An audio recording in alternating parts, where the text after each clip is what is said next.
अनिल सातव, श्री कृपा सायन्स अकादमी जळगाव जामोदमध्ये आपल्या सर्वांचं मनपूर्वक स्वागत करतो। हा आपला दुसरा व्हिडिओ आहे।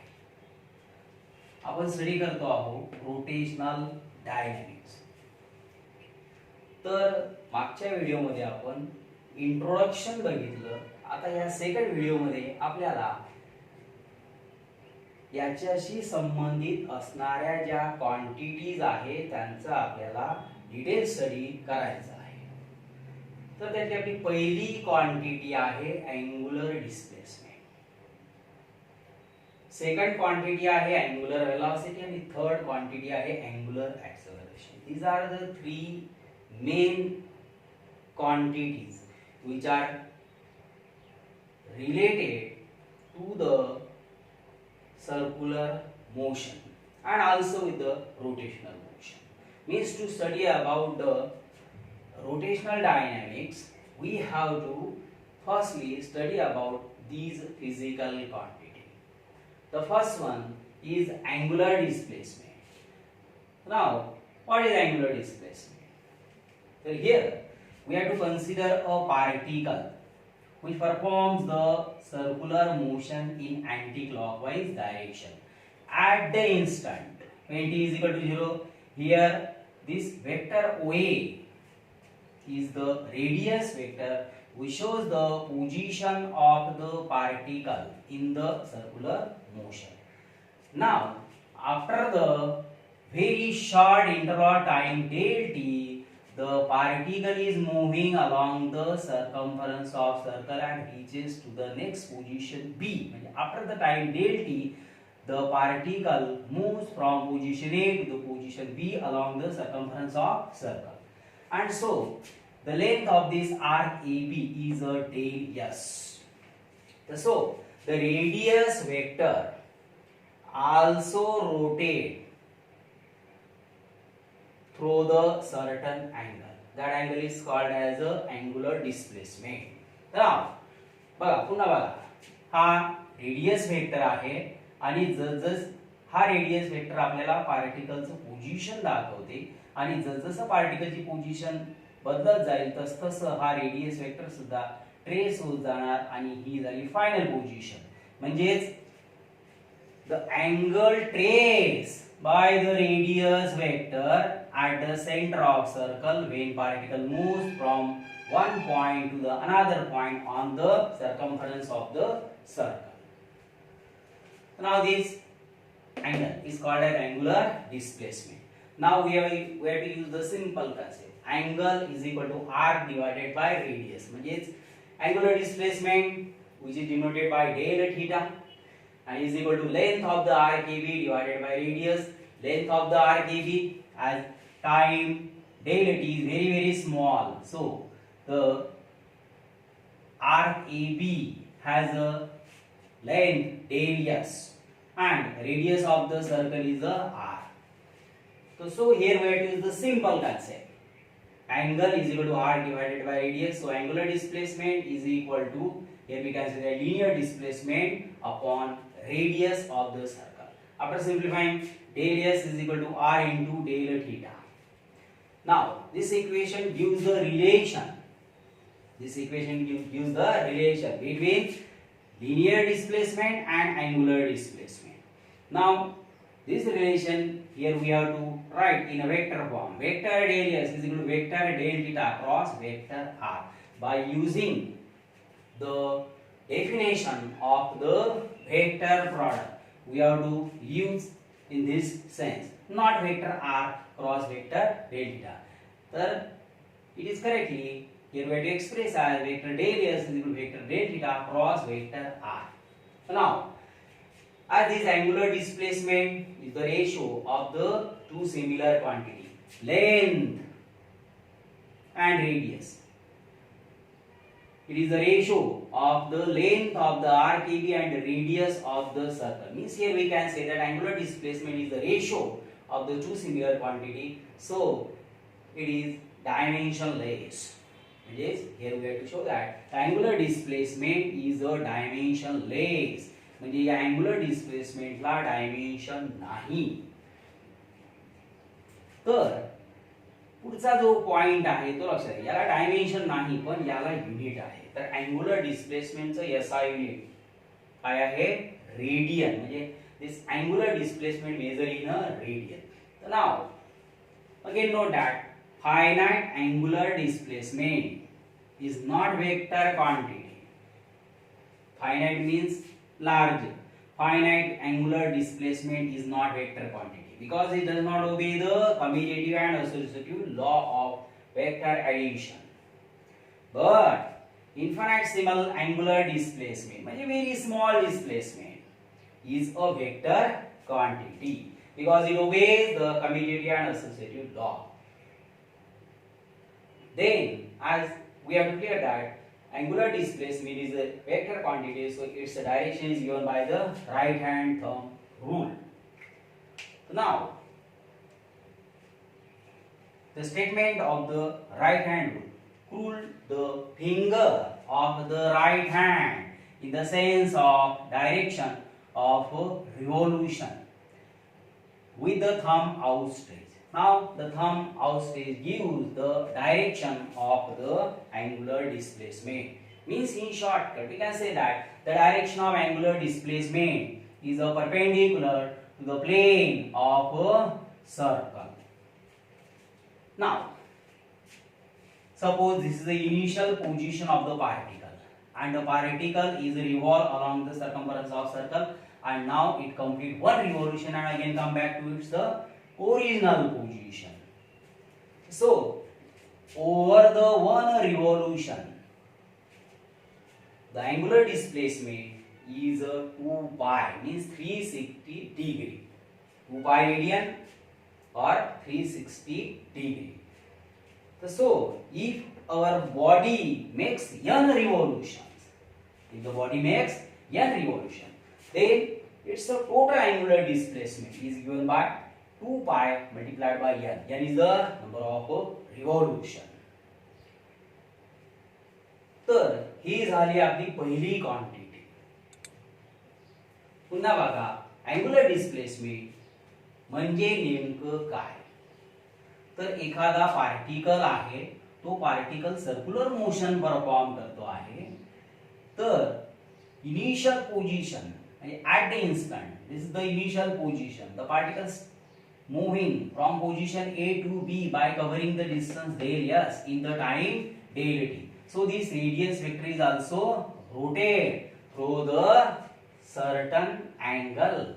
That angle is called as angular displacement. So we can say that the angle traced by the radius vector at the center of circle when particle moves from one point to the another point on the circumference of circle is called as angular displacement.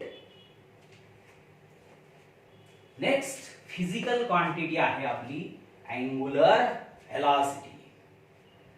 तर आता ह्या ज्या quantities आहेत angular displacement, angular velocity, angular acceleration, these are the axial quantities because the direction is along the axis of rotation, so it is also called as a axial quantities. Now the next one is the angular velocity which is denoted by omega. Now this angular velocity is analog to the linear velocity. The linear velocity is defined as rate of change of linear displacement with respect to time. It's called as a linear velocity. Same like that we have to define the angular velocity.